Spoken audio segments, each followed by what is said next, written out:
This is how I went from a complete beginner on clock to a sub-5 official average of 7 simul in 2 months, and how you can do it too.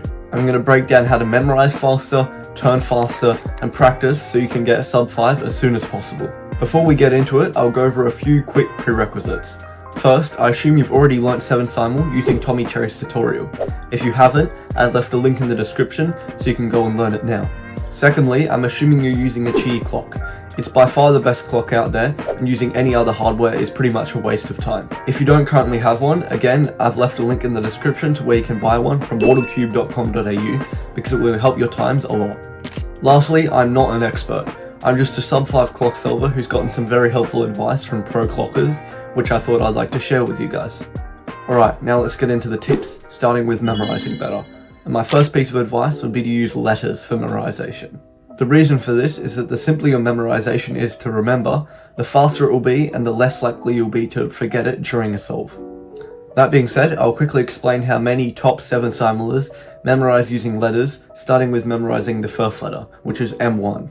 First, you quickly count how many ticks this clock has to do to match the center dial.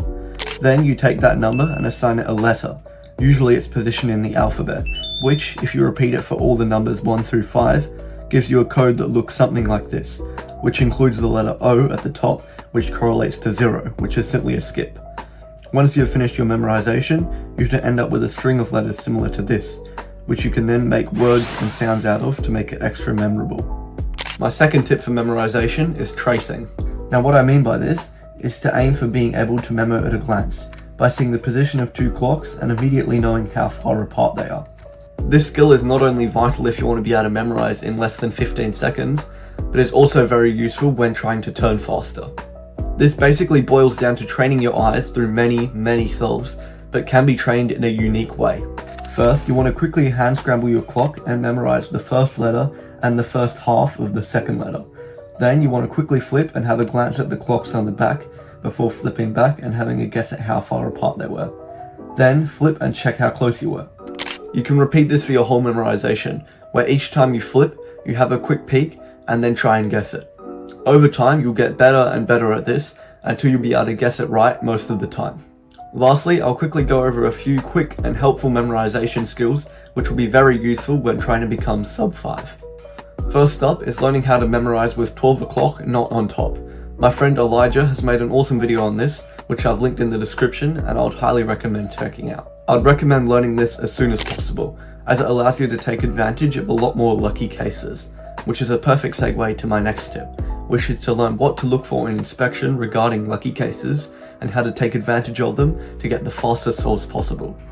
And Elijah also has a video on this, which I've linked in the description. Lastly is an optional but useful step, which is learning to predict the third simultaneous move where you make the block in the top left corner in inspection. I personally didn't use this in either of my official sub-5 averages, but it is a very useful skill which will help with your turning speed during the solve.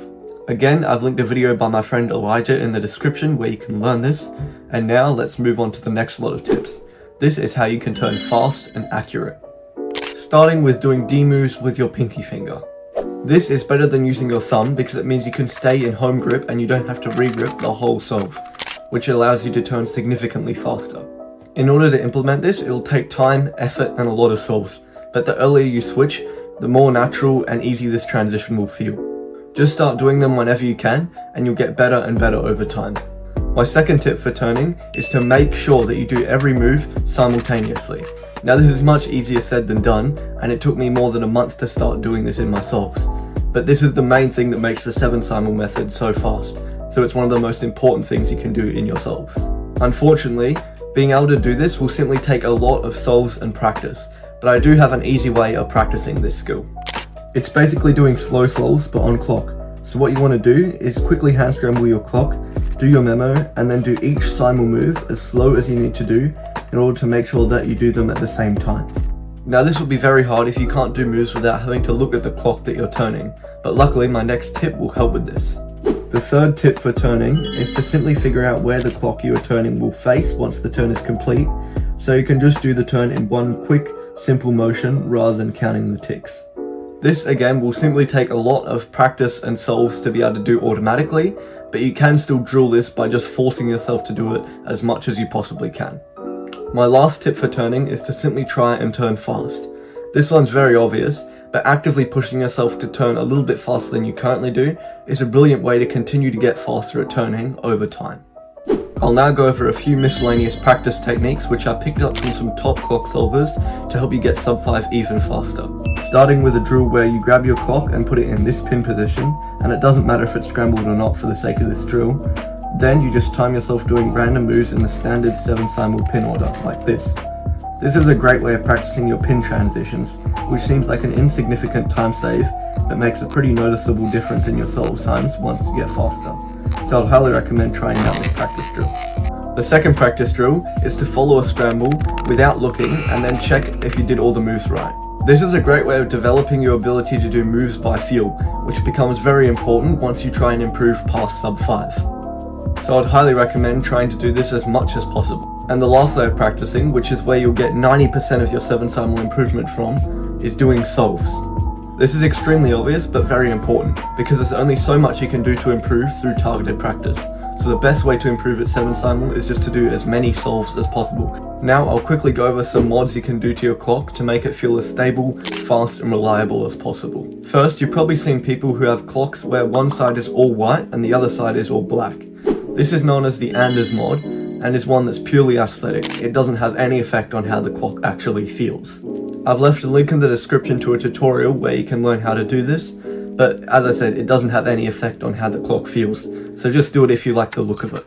Continuing on from the Anders mod is the Anders mod V2, also known as the Zaid mod, which is basically where you flip the polarity of the magnets inside the pins, as well as the pins themselves, which makes the clock feel more clicky, tactile, and also makes it look a bit different.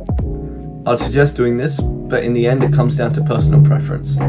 My final piece of advice would be to take apart your clock and set it up, which means lubing it and doing the tape mod, which is where you take out the screws that hold it together and replace them with tape, which makes your clock feel more even and also faster. Lastly, if you're still unclear about some of the techniques mentioned in this video, I've linked a video by Elijah in the description with 5 7 simul advanced walkthrough solves for you to go and watch. I'd also like to thank Zaid, Elijah and all others that helped me in the making of this video. Thanks for watching and I'll see you in the next one.